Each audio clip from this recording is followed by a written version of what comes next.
Дорогие друзья, я не раз говорила вам о том, что многие произведения искусства, именно те, которые запоминаются человечеству и вызывают всеобщее восхищение, и много поколений читают, смотрят, любуются этим произведением, все эти великие работы не просто так созданы. Они приходят к человеку одаренному, к тому, кто еще не потерял способность вычитывать из пластов мироздания, из этого всеобщего мирового разума, ту самую информацию, которая потом станет просто бессмертным и останется в памяти человечества. Мы знаем много одаренных художников, но есть те, которые гениальны, и чьи работы просто не поддаются объяснению, как человек мог это сотворить. Например, Айвазовский. Реалистичное море, словно он сфотографировал. Если бы мы не знали, что это Айвазовский, но мы бы подумали, что это фотографии моря. Однажды царь, кажется, Александр II, если я не ошибаюсь, прогуливаясь с ним по берегу моря, сказал ему: «Я царь земной, а ты царь моря». Это был величайший комплимент. Великие писатели, чьи произведения остались в истории. Например, Даниэль Дефо, написавший Робинзона Крузо. После него многие наподобие этой идеи написали книги, сняли фильмы, но остался Даниэль Дефо и только Робинзон Крузо, потому что это было дано ему. И его произведение стало бессмертным. Все остальное, что было под копирку, пришло и ушло. Мало кто знает, что Даниэль Дефо во время спиритического сеанса с друзьями вызывал дух. И пришел на спиритический сеанс некий дух, который назвал себя мистером Крузо, а имя Робинзон. Он сказал, что корабль потерпел крушение, и все погибли, только он остался и 20 лет жил на острове, так и умер. И просил передать своим близким, родным о том, что с ним случилось. Что он очень скучал по ним, но, к сожалению, добраться до них никак не мог. И Даниэль Дефо был настолько вдохновлен тем, что услышал, что ту же ночь сел и начал писать эту книгу. Хочу вам сказать, что Генрих Шлиман, который нашел Трою и сокровища Елены, увлекался оккультизмом. Он не был профессиональный археолог. Он не был даже историком. Он особо не знал. И все, что он находил, историки профессиональные считают просто везением. Но он признался своему другу, и есть воспоминания, где сказано о том, что он вызывал дух. И этот дух указывал те места, где были царские захоронения и прочее. И он, найдя, как он сказал, украшение Елены Троянской, это лишь версия, конечно, что именно Елене они принадлежали. Он надел это все на свою молодую жену Софию, которая была моложе него на 20 лет, и сделал фотографию и сказал: украшение, которое носила Елена, носит моя жена. Конечно, он потом сдал это в музей. И он признался, что он вызывал на спиритическом сеансе духа, который ему указывал и показывал, где искать и что.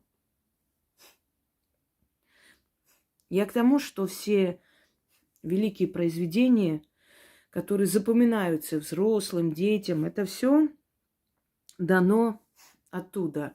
И, быть может, это реальные истории. Нам кажется, что это выдумки, но мы начали понимать, что очень многое, что нам казалось фантастикой 100 лет назад написанной, сейчас воплощается в жизнь. И, значит, людям одаренным, собственно говоря, подсказывали, что будет. Что будет после. Не зря говорят, поэты немного пророки, да? Вот отсюда это выражение. Однажды дети смотрели какой-то фильм или мультик, я даже не помню. И я так краем глаза посмотрела. Очень интересная задумка. Я даже не смотрела. Я вот специально хочу посмотреть этот фильм после того, как мне это приснилось и пришло. Я хочу посмотреть ради интереса. Потому что там был персонаж, который из древней мифологии. Сила, которая сопровождала колдунов, помогала им, спасала их и являлась в образе величественном. Сейчас объясню, каком. Я посмотрела это, я запомнила. Я поняла, откуда взять сюжет. Но в любом случае, как там, это тоже нужно быть одаренным человеком, чтобы из этого сюжета все это создать. Просто так никому не дается. Должна быть душа высокой планки. Я видела удивительный сон. Хочу вам сказать, что сны людей силы, они необычные. В них очень много реальности, информации. Это перемещение нашей души в другие измерения. Но если души обычных людей очень редко во снах могут встретить сущности, могут встретить своих предков, то души ведьм и колдунов, поднимаясь во сне в астральные миры, поднимаются на более высокую планку этих миров, и там встречают божеств, полубожеств, посланников богов, духов верхних легионов, как их мы называем, высочайшие силы.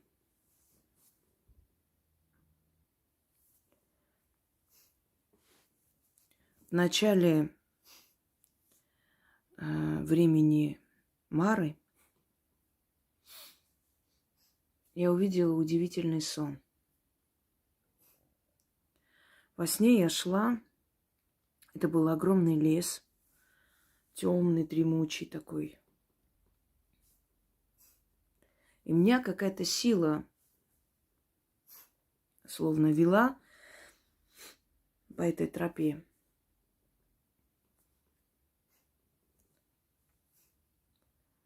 И вот я иду и вижу впереди сидит огромный лев. Поскольку львы мне снятся с малых лет, мне уже давно нет во сне страха перед ними, потому что это тотемы моего рода. И я подхожу к нему, и чем ближе подхожу, тем больше мне кажется, что я этого льва знаю, что где-то видела. И лев мне говорит человеческим голосом. Хочу вам сказать, что даже сравнить не с чем, чтобы вы поняли. Как говорят, как общаются сущности. Иногда передают информацию подсознательно иногда слышишь голос. И лев говорит: да, это я. И передо мной встает картина. Я понимаю, где я видела этот образ. Как я уже сказала, смотрела так мелком. Хроники Нарнии. Лев и колдунья. И он мне говорит: я сам захотел, чтобы обо мне написали. Я тот самый Аслан, который охраняет вход к палатам Ахура Мазды. И я вспоминаю, что ведь действительно древняя сущность, древний страж, который приходил в виде льва и спасал жрецов, а потом, согласно восточным легендам, приходил спасать колдунов от расправ и от опасностей. И я спрашиваю: что ты хочешь от меня? Почему я здесь? И он мне отвечает: я позвал тебя сюда, чтобы дать тебе заклинание. Я говорю: а какое заклинание? Для чего? Я даю заклинание для своего прайда, сказал он. Это заклинание поможет им выжить в мире гиен. И я понимаю, что речь о той обстановке, что царит в мире. И я говорю: а ведь этих гиен очень много. Возможно ли выжить в их мире льву?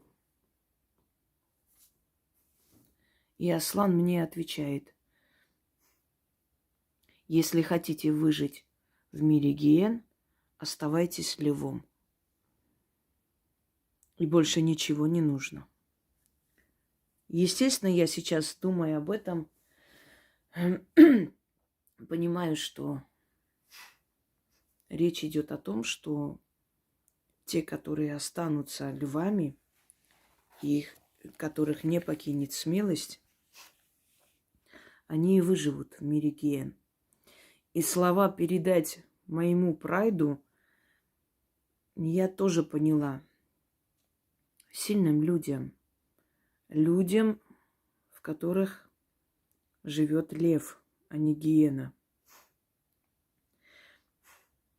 которые падалью не питаются, в которых есть ощущение и понятие своего прайда, в которых есть понятие Родина,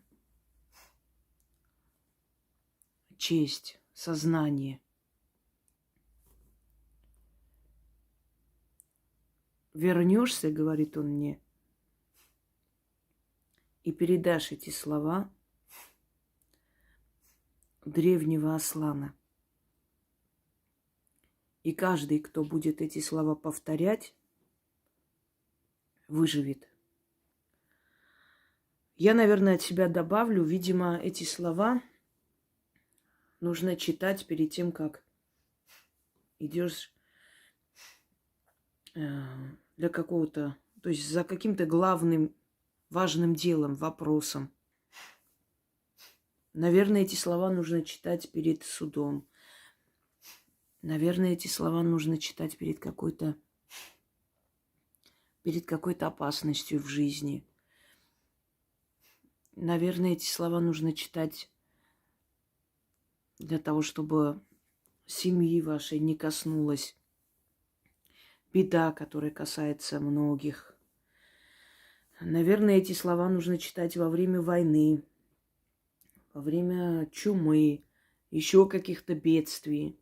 Слова, которые помогут выжить. Сколько раз читать мне не было сказано. Но поскольку я, слушая эти слова, видела, как меняется атмосфера вокруг, я думаю, что эти слова можно читать по-разному. Сидя в машине,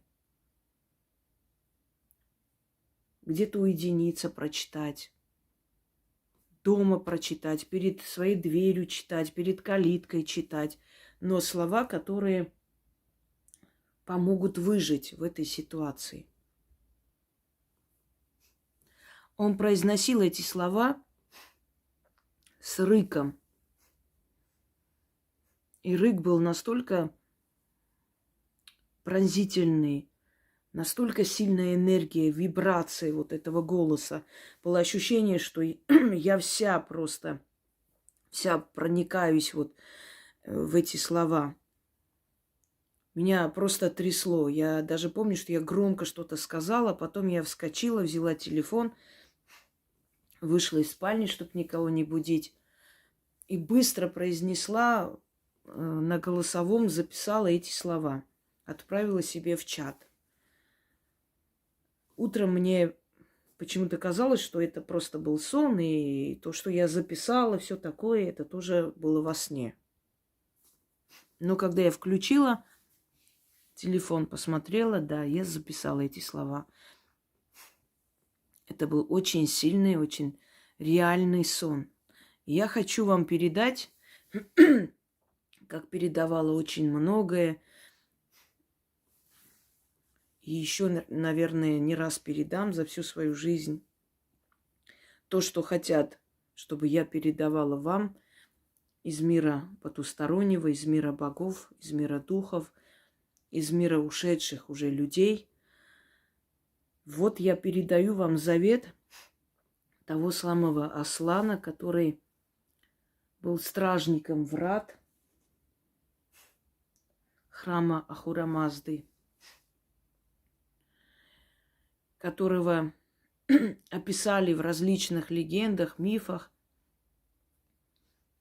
и который сам хотел, чтобы о нем сказали. И который сам почему-то выбрал меня для того, чтобы через меня передать эти слова вам. И я уверена, что и этот заговор, как и все другие заговоры, которые вам передаются через тот мост под названием Инга, я уверена, что этот заговор будет точно такой же сильный, рабочий, как и все остальные.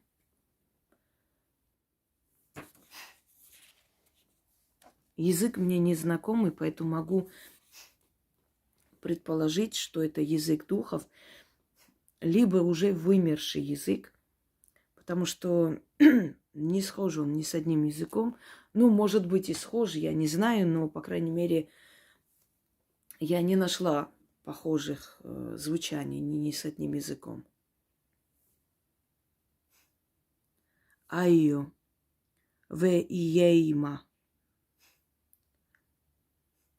ли амео, вае исто, геоаст, о яия део, яия, афе, насия, катия, лаве биор, сиено хотим, io санае, насия хотим, ай ие хаттия, камине эс, вайо, риоса, иоа сан, иоа хаттия, та хаттия, эвир ития,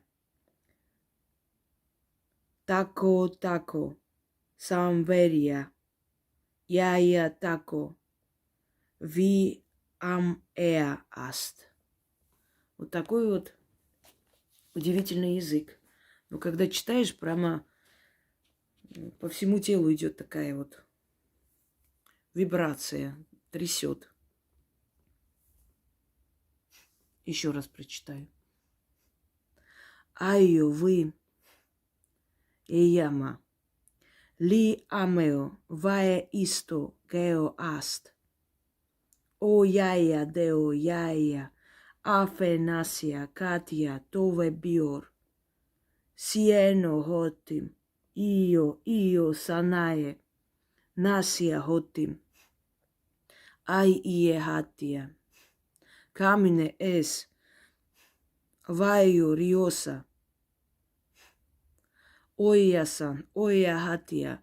дахатия эвир ития, тако самверия, ия тако виам эаст.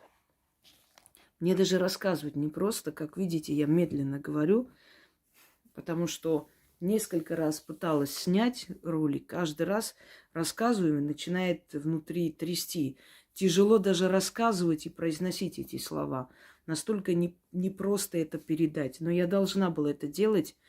Уже несколько дней собираюсь, как начинаю про это снимать. Мне так начинается вот такой жар, какое-то непонятное состояние, потому что это настолько сильные сущности и духи, и божества, что даже рассказывая о них, непросто. Даже в этом случае требуется жертва, скажем так, свое здоровье, состояние души и тела, чтобы это передать вам. Я сделала то, что должна была сделать, и уверена, что это вам поможет. Удачи вам всем!